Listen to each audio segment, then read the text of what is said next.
আপনারা দেখবেন যে আমাদের চিফ হুইপ জয়নাল আবেদীন সাহেব আহত হলেন, আমি সহ আমার কলিগরা আহত হয়েছেন। আমাদের যে বাসভবন যেটি ন্যায় বিল্ডিং বলা হয়, সেখানে শত শত পুলিশ যে একদম ফারুক ভাইকে সেই লিফটের ভেতর থেকে ধরে নিয়ে আসলো, আমি এক পর্যায়ে গাড়িতে তুলেও ফেললো। আপনারা দেখুন চৌধুরী আলমের লাশের খোঁজ কিন্তু আমরা আজও পাইনি, যেটি গুম করে ফেলা হয়েছে।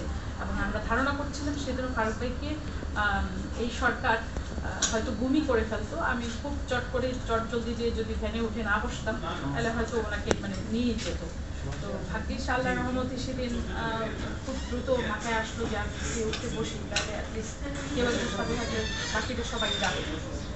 তো এটা মনে করে উঠে বসার পরে পুরো বডিটা ওনারা গাড়িতে উঠাতে পারেনি, ওরা একটা দিয়ে ফেলেও দিল, এক পর্যায়ে মনে করলো যে মরে গেছে। এটা ভেবে তারা কিন্তু চলে গেল।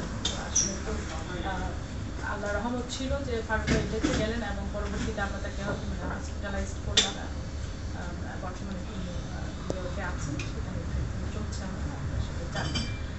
এখন আমরা তো রাস্তায় নেমে এসেছি, বাংলাদেশের মানুষও আস্তে আস্তে নেমে আসছে, কারণ বাংলাদেশের মানুষের পেটে ক্ষুধা, গরমে কাপড় নাই, পেটে ভাত নাই। সুতরাং এই অবস্থায় মানুষ আসলে ঘরে বসে থাকবে না, মানুষ নামবে রাস্তায়। আপনারা যারা বাইরে আছেন, আপনারা শুধুমাত্র অস্ট্রেলিয়ার কথা আমি বলবো না, বিশ্বের যেখানে আছেন, জাতীয়তাবাদী শক্তি, আপনারা দেখেন বাংলাদেশে আজকে আইনের শাসন নেই, মানবাধিকার নেই। আজকে সরকার গায়ে জুড়ে যা ইচ্ছা তাই করছে দেশের মধ্যে। এই সরকার আসলে একটা গুন্ডা সরকার এবং এরা রাষ্ট্রীয় সন্ত্রাসে লিপ্ত হয়েছে। এরা সাধারণ মানুষকে দূরে ছিলেন। আজকে দেখেন জয়নাল আবেদীন ফারুক শুধুমাত্র একজন ব্যক্তি, একটি প্রতিষ্ঠান, একটি সাংবিধানিক পদ। আজকে যেখানে জয়নাল আবেদীন ফারুকের রক্তে এই সরকারের হাত রঞ্জিত হয়েছে, এই সরকার রক্ত পিপাসু সরকার, খুনি সরকার, এই গুন্ডা সরকার সাধারণ মানুষকে বাঁচতে দিবে না। এরা এখন এই যে সংবিধান সংশোধন করছে, এটা একদলীয় সংবিধান, আওয়ামী জাহিলিয়াতের সংবিধান। আমরা বলেছি আমরা আওয়ামী জাহিলিয়াতের সংবিধান চাই না, আমরা জনগণের সংবিধান চাই, আমরা মানুষের সংবিধান চাই, বাংলাদেশের মানুষের সংবিধান চাই। কিন্তু এই সরকার দেখুন, এরা হচ্ছে গায়ের জুড়ে যেটা ইচ্ছা সেটাই করবে। অতীতেও তারা করেছে, ৭২-৭৫ যে সময়টা তারা রাষ্ট্র ক্ষমতায় ছিল, তখনও তারা একই কায়দায় তারা যা ইচ্ছা তাই করে বেরিয়েছে এবং সেটার ফলাফল তারা অতীতে ভোগ করেছে। এবং আমরা আশা করছি এখন যা করছে সেটার ফলাফল তারা ভোগ করবে নিশ্চয়ই। তো আপনারা এখানে বিদেশে বসে থেকে সবসময় যে রাজপথে মিছিল করলেই যে আন্দোলন হয় তা কিন্তু আপনারা দেখেছেন, বিষয়ে দেখেছেন ফেসবুকের মাধ্যমে, ইমেলের মাধ্যমে জনগণ যোগাযোগ করে যেভাবে আন্দোলনটাকে বাস্তবায়নের দিকে নিয়ে গিয়েছে এবং একটি স্বৈরাচারের পতন ঘটিয়েছে। ঠিক একই কায়দায় আপনারাও সম্পৃক্ত হতে পারেন। আপনারাও এখানে যে দূতাবাস আছে বা এখানে যে সরকার আছে তাদের সঙ্গে আপনাদের বাংলাদেশের যে বর্তমান যে পরিস্থিতি সেটি নিয়ে আপনাদের চিন্তা ভাবনাটাকে আপনারা শেয়ার করতে পারেন, আপনারা মত বিনিময় করতে পারেন। আপনারা বাংলাদেশে যে পরিস্থিতি বর্তমানে চলছে এই জিনিসটাকে এখানে উপস্থাপন করতে পারেন। পাশাপাশি আপনারা যদি মনে করেন যে অনেকেই দেশে আসা যাওয়া করেন, সেখানেও আপনারা যদি মনে করেন যে কোনোভাবে আপনারা আমাদের আন্দোলনের সঙ্গে সম্পৃক্ত হবেন, সেটাও আপনারা করতে পারেন। সেই ক্ষেত্রে যখন আপনারা দেশে যাবেন সেখানে হয়তো আমাদের কেন্দ্রীয় কর্মসূচিতে আপনারা অংশগ্রহণ করতে পারেন।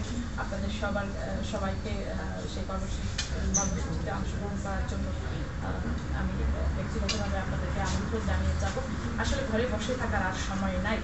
যেই অবস্থা শুরু করেছে, এতে করে আপনারা যদি মনে করেন আজকে জয়নাল আবেদীন ফারুক আহত হয়েছে, আমি হয়তো বেঁচে গিয়েছি, কিন্তু এটি ভাবলে আসলে ভুল করা হবে। যে কোনো মুহূর্তে যে কাউকে এই সরকার গুম করে দিতে পারে, যে কাউকে এই সরকার মেরে ফেলতে পারে। এটা একটি ফেরোসাস সরকার। আপনারা দেখেছেন যে বিচারপতি খায়রুল সাহেব যে কাজটি করলেন, প্রধানমন্ত্রী তার ত্রাণ ভান্ডার থেকে মাত্র 10 লাখ টাকা ঘুষের বিনিময়ে তিনি স্বাধীনতার ঘোষকের যে বিষয়টি সেটি দেখেন যে বেমালুম চেঞ্জ করে সেখানে শেখ মুজিবের নামকে অন্তর্ভুক্ত করে। যেই বিচারপতি মাত্র 10 লাখ টাকার বিনিময়ে একটি স্বাধীনতার ঘোষকের নাম পরিবর্তন করতে পারে, সেই বিচারপতির নীতি নৈতিকতা এবং মূল্যবোধ নিয়ে আজকে সমাজে প্রশ্ন দেখা দিয়েছে। আজকে মানুষ এটি নিয়ে প্রশ্ন করছে যে 10 লাখ টাকার লোক সংবরণ করতে পারেনি, সে কি করে একটি ভালো রায় দিতে পারে? আজকে দেখেন তত্ত্বাবধায়ক সরকার ব্যবস্থা নিয়ে আজকে শেখ হাসিনা বড় বড় কথা বলছেন। আজকে দেখেন তিনি বলেছেন যে যদি লজ্জা থাকে তাইলে বিরোধী দল আর হরতাল দিবে। আমরা বলতে চাই লজ্জা যদি আপনার থাকে তাহলে আপনি চুপ করুন। মানায় না আপনার এখন কথা বলা, কারণ এই তত্ত্বাবধায়ক সরকার আপনি যখন বিরোধী দলে ছিলেন তখন আপনি আন্দোলন করে এই তত্ত্বাবধায়ক সরকার ব্যবস্থা প্রবর্তন করার জন্য আজকে দেশনেত্রী তখন প্রধানমন্ত্রী ছিলেন এবং আপনারা দেখেছেন যে তখন বিরোধী দলের মতামতকে সম্মান করেই কিন্তু এটি প্রবর্তন করা হয়েছিল। আজকে দেখেন সুপরিকল্পিতভাবে তারা যে 2000 ভিশন 2021 যেটা বলে 2021 সাল পর্যন্ত ক্ষমতায় থাকার জন্য এই যে কুমতলব করেছে, কুমতলবের একটি অংশ হচ্ছে এটি যে ই ভোটিং সিস্টেম, যেটা ইলেকট্রনিক ভোটিং সিস্টেম, এটির মাধ্যমে 2021 সাল পর্যন্ত তারা ক্ষমতায় থাকার জন্য এই যে লক্ষ্মীন্দরে লোহার বাসঘর তৈরি করছে, যে মানে 2021 সাল পর্যন্ত যে কোনো মূল্যে ক্ষমতায় থাকতে হবে, সেই জন্য এই ভোটিং সিস্টেম করতে হবে, সেই জন্য আপনার কেয়ারটেকার ব্যবস্থা বাতিল করতে হবে। যেই ব্যবস্থার জন্য আপনারা আন্দোলন করলেন, এত মানুষ রক্ত দিল, আজকে বিএনপি আপনাদের প্রতি সম্মান দেখিয়ে সেই ব্যবস্থা প্রবর্তন করলো। আজকে সেটি কোর্টের একটি রায়ের মাধ্যমে আপনি প্রবর্তন করে দিলেন। বাংলাদেশের সংবিধান আজকে আপনি চেঞ্জ করছেন কোর্টের মাধ্যমে, এবং কোর্টকে ব্যবহার করে যখন যা ইচ্ছা তাই করছেন। কোর্টের প্রতি যদি আপনাদের এতই সম্মান, তাহলে পরে কোর্ট তো আপনার এই শেখ হাসিনাকে বলেছিল রং হেডেড, একজন রং হেডেডকে তো আমরা প্রধানমন্ত্রী হিসেবে মেনে নিতে পারি। এটি আমাদের ইমপ্লিমেন্ট করা দরকার যে একজন রং হেডেড ওমেন আমাদের প্রাইম মিনিস্টার থাকতে পারেন কিনা, এইটি আগে ইমপ্লিমেন্ট করা দরকার। তো সেটি যেখানে করছে না সেখানে দেখেন যে তারা বলছে কেয়ারটেকার গভর্নমেন্ট থাকতে পারবে না। তারপরে আজকে দেখেন এই আরাফাত রহমান কৌকুকে মানি লন্ডারিং মামলায় করছে, এবং গত পরশুদিন আপনারা চূড়ান্ত হচ্ছে তারা আমাদের নেত্রীকেও মামলায় জড়ানোর পরিকল্পনা করছে। সুতরাং আমরা বলতে চাই যে বাংলাদেশ জাতীয়তাবাদী দলের সূর্য সৈনিকরা, যারা জিয়াউর রহমানের আদর্শে, বেগম খালেদা জিয়ার আদর্শে অনুপ্রাণিত, তারা যেখানে জীবিত আছে, যে যেখানেই থাকুক, আমরা আপনাদেরকে ছেড়ে দিব না।